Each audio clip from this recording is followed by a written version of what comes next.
هذا الشيء أسوأ اختراع اخترعته شركة براون لإزالة شعر الوجه.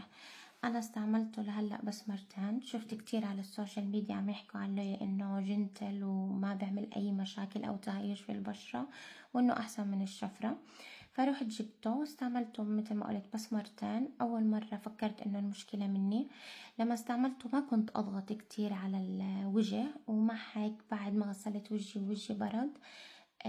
لاحظت انه في احمرار وتهيج بالبشرة، خاصة منطقة الجبين ومنطقة حوالين التم. تاني يوم لما صحيت لقيت انه فعلا الهيجان هذا التهيج صار جروح. دورت على الطريقة الصح اللي كيف استخدمه بطريقة صح، فطبقته تاني. هو هيك بيجي مثل في ضوء، وبتبلشوا تمشوا بخف على المناطق اللي بدكم تشيلوا فيها الشعر وتشيلوا فيها. تاني مرة برضو كانت ايدي كتير خفيفة، حاولت قد ما اقدر.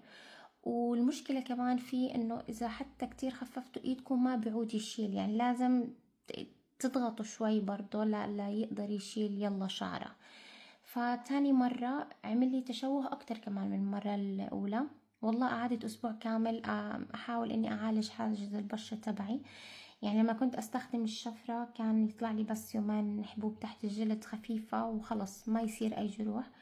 بس هاي للأمانة خسارة فيه. كل يورو أنا دفعته، أنا دفعت حوالي 40 يورو فيه. فنصيحتي لكم إذا مفكرين تشتروه يعني بلاش منه، خاصة إذا بشرتكم حساسة.